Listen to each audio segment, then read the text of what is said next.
रुख करते हैं सरहदी जिला पुंछ का। सरहदी जिला पुंछ में आज एक बार फिर गोलियों की आवाज सुनी गई है। जराये का कहना है कि पुंछ के संचोट इलाके में मुश्तबा अफराद की नकलहरकत देखे जाने के बाद सर्च ऑपरेशन शुरू किया गया है, जिसके बाद ही इलाके में मौजूद मिलिटेंट ने फोर्सेस की तलाशी पार्टी पर गोलियां चलाई। अगरचे कुछ देर से खामोशी छाई हुई है, ताहम फोर्सेस की जानिब से पूरे इलाके का मुहसरा और ऑपरेशन जारी है। मजीद तफसीलात के लिए सीधा चलते हैं अपने नुमाइंदे जमशीद मलिक के पास। जमशीद, क्या कुछ तफसीलात है? एक बार फिर जो गोलियों की आवाज सुनी गई है, क्या ये वही इलाका है जहां पर 3 रोज कबल जो एनकाउंटर हुआ था?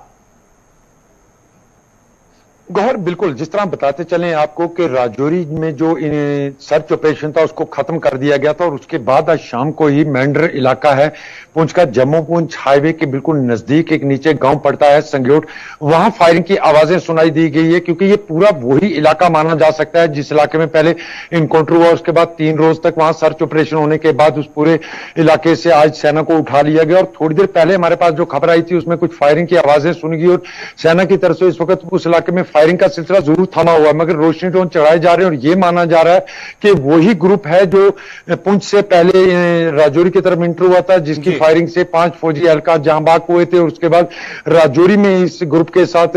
आमना सामना हुआ था। फायरिंग के बाद वहां से वो भाग निकलने में कामयाब हो गए थे और यही माना जा रहा है कि वही ग्रुप है अब जो जिला पुंछ के मेंढर इलाके की तरफ रुख कर चुका है, क्योंकि संग्योट का इलाका भी फॉरेस्ट एरिया होने के साथ साथ यहां भी आबादी काफी है। इसको देखते हुए इस वक्त रात पड़ने की वजह से यहां गोलियों का तबादला जरूर थम चुका है, मगर थोड़ी देर पहले यहां काफी गोलियों की आवाजें सुनाई दी गई थी और यह माना जा सकता है कि वही ग्रुप है जो पुंछ और राजौरी का बार बार रुख कर रहा है। जी जमशेद, जरा यह भी बताएगा, ये जो जहां पर ये गोलियों की आवाज सुनी गई है, ये रिहायशी इलाके से कितना दूर है या कि ये रिहायशी इलाके से नजदीक है, क्या ये जंगल का इलाका है?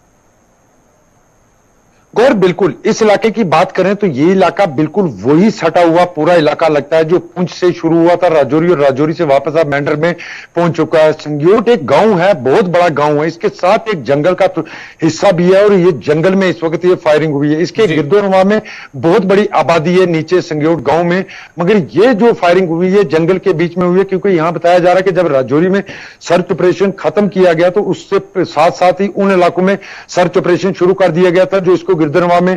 टच करते थे और उनमें से तब एक आमना, और हमारे जराये से हमें यह खबर भी मिली है कि यहां मिलिटेंट और आर्मी का आमना सामना भी एक बार हुआ, जिसके बाद ये फायरिंग हुई है और उसके बाद इस वक्त गोलियों का सिलसिला जरूर थम चुका है क्योंकि अंधेरा पड़ चुका है और इससे आगे अब सुबह ही देखा जाएगा इस एनकाउंटर में मजीद किस तरह की डिटेल आती है। जी चलिए, बहुत बहुत शुक्रिया जमशीद मलिक आपका। ये थे पुंछ से जमशीद मलिक तफसीलात फराम कर रहे थे, जहां एक बार फिर संचूर जो पुंछ मेंढर का इलाका है जहां पर एक बार फिर गोलियों की आवाज सुनी गई है। जो पिछले गुज़श्ता 3 रोज से लगातार जो ऑपरेशन चल रहा था, आज सुबह उसको खत्म किया गया, लेकिन नजदीक वो इलाका है जहां पर एक बार फिर गोलियों की आवाज सुनी गई है और पूरे इलाके का मुहसरा करके तलाशी कार्रवाई शुरू की गई है। ताम अंधेरे की वजह से अगरचे फिलहाल ऑपरेशन को सस्पेंड किया गया है, लेकिन फोर्सेस का जो मुहसरा है पूरे इलाके का वो लगातार जारी है।